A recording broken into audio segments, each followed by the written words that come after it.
Hello and welcome back to Off the Post. In today's episode, I'll be discussing my Gameweek 6 predictions, okay? But before that, as always, please like, comment and subscribe. It is very much appreciated and it goes a long way in helping me build a small community on my channel, okay? We've recently just hit 229 subscribers and I just want to say a massive thank you for all the support on our most recent videos, all the likes and the comments on social media as well. It definitely doesn't go unnoticed. And yeah, let's get straight into the episode, shall we? Kicking off with the first fixture in this game week, it's Brentford versus Manchester United, and I'm going to predict a Manchester United 2-1 win, okay? Just because it's basically the Mbeumo derby, isn't it? And I feel like he'll go back to his old stomping ground and get at least a goal or an assist. For me, he's been one of Manchester United's best players this season so far, hasn't he, Mbeumo? And at the end of the day, you know, he's an exciting player. He's one of the better players in that team. And maybe him and Sesko can link up together and sort of grab the goals. Because obviously they did get a good win against Chelsea last weekend, okay, I'm pretty sure. And hopefully now they can take that momentum into the season and take it into this game as well. So yeah, moving over now to Chelsea. I feel like even though they did lose against Manchester United last weekend, I feel like they're going to bounce back and beat Brighton 3-0, okay? Yes, it is the João Pedro derby. I'm just making up derbies at this point, aren't I? But I really do feel like this will be a very comfortable victory for Chelsea just because, you know, I feel like they're definitely like a level or two levels above Brighton at this point in time. And for me, I feel like they are at Stamford Bridge, so it's going to be a very, very comfortable victory. I reckon João Pedro will be in the goals. I reckon Enzo Fernandez will be in the goals. I reckon all these other players, Pedro Neto, will be in the goals. I really do feel like Cole Palmer as well. He's back from injury, isn't he? I'm pretty sure. So we'll have to wait and see. The only question mark in this game would be Robert Sanchez having that red card against Manchester United. So who's going to come in for Chelsea in that goalkeeper position? It might be, I'm pretty sure it's Jorgensen from Villarreal. They signed up like last season or the season before that. And, you know, he's sort of been there like backup, third choice goalkeeper, if you like. He's not really played that many games for Chelsea that I've seen anyways. So I don't really know how good Jorgensen is going to be for Chelsea in this game. But either way, he's going to have like a run of 3 games now that Robert Sanchez is out through suspension for that red card. So yeah, we'll have to wait and see how that Chelsea defence can sort of handle that Brighton attack. We'll have to wait and see. Okay, moving over now to the next fixture, it's Crystal Palace versus Liverpool, okay? For me, I reckon this might be a surprising shock of the weekend. I'm going to go Crystal Palace. Liverpool 1-1, okay? I really do feel like Crystal Palace will get a good result. Obviously, they're at home, aren't they, Crystal Palace? So it makes it a little bit easier. They're not playing at Anfield. You know, every team that goes to Anfield is always going to struggle. From that point of view, I reckon, you know, maybe they might have the mental edge over Liverpool in that aspect, and Liverpool might find it a little bit difficult to break them down. Yes, it's a new look Liverpool side. Yes, they've got so much attacking talent on display. Yes, Alexander Isak did score his first goal for Liverpool against Southampton in the, I want to say, Carabao Cup or FA Cup or whatever it was at the week in the week, sorry. But yeah, I really do feel like Crystal Palace will upset Liverpool in this game. So yeah, 1-1. I reckon Mateto's going to go boom, boom, boom, Mateta in my room and score some goals, okay? He's going to kick the corner flag in that, you know, Crystal Palace Selhurst Park stadium, okay? I really do feel like that's going to happen. So yeah, moving over now to the next game, it's Leeds versus Bournemouth. For me, I'm going to go another 2-2 draw, just because, you know, I feel like Leeds have been very impressive this season. Okay, at the start of the season, they've been very, very good, haven't they? And for me, that game against Aston Villa the other day, I'm pretty sure they did all right, didn't they? And you know, against Bournemouth, you know, I really do feel like they're going to have a decent time. Yes, Bournemouth are a very good side in the Premier League. However, I don't really, you know, their form of late hasn't been that impressive. Like in the last, you know, in the last 1 to 2 game weeks, haven't done as well as I thought they would have. At least I know they've played hard opposition, but at the same time, I reckon Leeds will sort of shock some people at Ellen Road once again. I reckon we're going to see some more goals from Dominic Calvert-Lewin. I reckon we're going to see some more goals from Anton Stash. I reckon we can see some goals from Okafor maybe. And I really do feel like, you know, Bournemouth's defence, they probably do need to sort of, you know, become more. They probably do need to get used to each other's style of system and how they want to play, because, you know, it is a new look defence for Bournemouth. So hopefully, you know, Leeds can do well against them. But we'll have to wait and see. Okay, moving over now to the next fixture, it's Man City versus Burnley. I think again this is a very easy, comfortable victory for Man City, isn't it? I'm going to go 2-0 Man City. I reckon Haaland's going to be in the goals. I reckon Marmoush is going to be in the goals. I reckon Reinders is going to be in the goals. You know, coming up against a newly promoted side in Burnley, it's always going to be a hard fixture to get a result against Manchester City, isn't it? You know, Manchester City are such an attacking force inside. They've got so much attacking talent on display. For me, yes, you know, in some of the games they've looked very good, they've looked very average, and they've looked quite bad as well at times, Man City. So we'll have to wait and see if they can, get another victory under their belt to sort of take that momentum for the rest of the season. And for me, against Burnley, this is one of the probably easiest games of the season. Is this the James Trafford derby? Probably not, isn't it? He probably won't play. Then again, he might do if they want to give Donnarumma a rest, but I probably can't see it happening.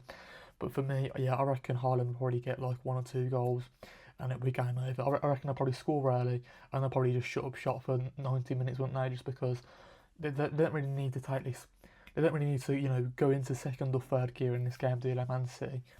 So yeah, moving over now to Nottingham Forest versus Sunderland. I reckon Sunderland will win 1-0, okay. For me, that game against Aston Villa at the weekend was very, very good for Sunderland. So far this season, Sunderland have gone and proven they can go and challenge with the likes of, West Ham, Crystal Palace, Brentford, Aston Villa, all these, mid-table teams to teams that are challenging in the Europa League this season so far. So for me, I don't think it's going to be an easy test by any stretch of imagination for Sunderland, but I reckon it's going to be a hard-fought victory for Sunderland. I reckon I'll get a 1-0 win over the line. I think it'll probably go down to like the 60th or 70th minute, right, and they're just going to probably score a late-minute goal for Sunderland. That's what I can see happening. I really do believe that. If you look at their fixtures, except from the West Ham game where they won 3-0, they haven't really scored that many goals. Yes, they did score 2 goals against Brentford, right, but other than that, they haven't really scored that many goals. So I feel like it's going to be a low-scoring game from that point of view. But however, I reckon they'll be solid defensively and nick it right at the death of the game for me, for Sunderland. So yeah, Nottingham Forest as well. We'll just quickly touch on them. The start of the season for Ange Postecoglou, it hasn't really gone too well. I think it's been 2 game weeks, I'm pretty sure, for Ange so far, and he hasn't really won a game yet, I don't think. So from that point of view, he will be looking to get his first win on the board for Nottingham Forest. However, with that team, I just don't know. It's going to take him a long time to sort of get used to how he wants to play and whatnot. So I don't think he's going to get a win in this game week. Okay, moving on to the next game, it's Spurs versus Wolves. For me, this is an easy victory for Spurs, and it's going to be a 3-0 win because Thomas Frank has absolutely transformed that Tottenham Hotspur side, hasn't he? For me, they're a new look Tottenham Hotspur side, and I really do like some of their players in there. For me, an underrated player in there is Paulinho, okay? I really like this CDM in midfield. He's like been that missing piece of the jigsaw, if you like, in that midfield, and he sort of just allows all those Spurs attackers to sort of thrive in the forward positions. The forwards don't have to worry about, tracking back as much as they probably used to last season because of that defensive force in Paulinho. Just because he can just cover the ground, he can cover their positions, he can cover the right back, he can cover the left back as well, like what Liverpool sort of do in that sort of aspect. For me, I want to see, Xavi Simons, I want to see, Solanke, I want to see Matthias Tell, I want to see all these attacking players, I want to see Richarlison, I want to see Brennan Johnson in this game, take it to Wolves and actually score some goals in this game. I think this could be a big scoring game. For me, I don't see no chance in the world where Wolves are going to beat Spurs. I don't think they're going to get a result. For me, I reckon, I said it in one of my recent videos, right, I feel like Wolverhampton Wanderers are just going to get relegated straight away. For me, they've been such a disappointing team. They've lost all 5 of their games this season, haven't they? They're rock bottom of the Premier League, and that's how I see it going again in this game week. I see them losing, unfortunately for them, and unfortunately for the Wolves fans, okay? Moving over to the next one, it's Aston Villa versus Fulham. I'm going to go with an Aston Villa 2-1 win. Now, this is more hope rather than anything because Aston Villa really do need to get their first win under the belt, don't they? And of course, it's at Villa Park, so that's where I'm going to edge it. Hopefully, the likes of Ollie Watkins, Morgan Rogers, hopefully Darnell Marlon, someone like that can finally score their first goal of the season for the club and, get Aston Villa back firing up the league because they can't be sitting in the bottom half, can they? They can't be sitting in the bottom 3. How are Aston Villa in the bottom 3 for the first time since Dean Smith, Steven Gerrard, all this type of managers? It just doesn't make sense. If Aston Villa really need to get their season kicking off, don't they? And they need to be climbing up the leagues.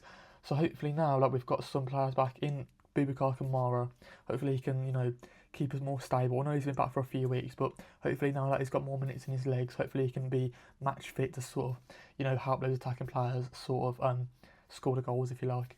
And yeah, don't get me wrong, Fulham is a hard fixture, but I just don't feel like they'll have enough in the attacking areas to sort of hurt Aston Villa's defence. Then again, saying that, they have been very shaky at the start of the season, so it's probably the best time for Fulham to play Aston Villa this season, I would say. Okay, moving over now to Newcastle versus Arsenal. For me, I feel like this will be an Arsenal victory, a 1-0 victory for Arsenal. Obviously, they're playing away from home at the St George's Park, okay, so it's going to be a tricky fixture for Arsenal. I don't think they're going to, blow away a Newcastle by any stretch of the imagination. I don't think they're going to score goals galore like they did in the previous game, where, Submendi was scoring from outside the box. He was, he had Madueke getting a few assists and whatnot. I don't think it's going to be that easy for Arsenal, but I feel like, again, it's probably going to be one of those games where it's 0-0 for 60, 70 minutes and they probably score in the 80th or 90th minute and get a 1-0 victory over the line. Again, it will go to show, like, Arsenal, they're very good defensively, they're very good at keeping clean sheets. It's just their attacking ability. They need to find where they can score the goals. Yes, they have scored a few goals this season. Don't get me wrong, they have done. But at the same time, it does go to show, like, a Premier League title challenger's winning mentality just to get that victory over the line. Like, it might be looking like a bit. It might like I said, it might be a draw. Like, I could definitely see Newcastle drawing this game. But I reckon, Arsenal will have like added edge to just sort of get those 3 points over the line, if you like. That's what I'm trying to say. Okay, moving over now to the last fixture on this list. It's Everton versus West Ham. Now, for me, this is my first 0-0 draw of the weekend. For me, Everton have been one of the best teams in the league this season. Everton are at a new stadium. It's going to be highly anticipated to have a massive, massive result against West Ham, aren't they? It's probably the best time to play West Ham in the sense, they've not been great this season. Under Graham Potter, there's been question marks around him and whatnot. Yes, they've had a few decent results of late, but I reckon Everton versus West Ham, I just don't see it. I reckon it'll be a bit of a ball fest. I honestly do believe that. That's where I'm going to end the video, okay? Let's end it with some questions, of course. How would you feel like Manchester United will do against Brentford? Do you reckon Mbeumo will score in the derby? Do you reckon João Pedro will score in a Chelsea versus Brighton derby? How would you feel about Man City playing against Burnley? Do you reckon James Trafford will play in that game? How would you feel about Sunderland versus Nottingham Forest? Do you think Sunderland can get that 3 points over the line? Do you think Aston Villa will get their first win of the season? Do you feel like Newcastle versus Arsenal will be a hard fixture? Do you reckon they'll be able to get the 3 points over the line? And yeah, that's what I'm in the video, really. But before that, as always, please like, comment and subscribe. It's very much appreciated. It goes a long way in helping me build a small community on my channel. We've recently just hit 229 subscribers. And I just want to say a massive thank you for all the recent support of my videos, all the likes and the comments on social media as well. It definitely does go unnoticed. And yeah, I hope you guys have a good rest of your day, and I'll see you guys in the next video. Peace out.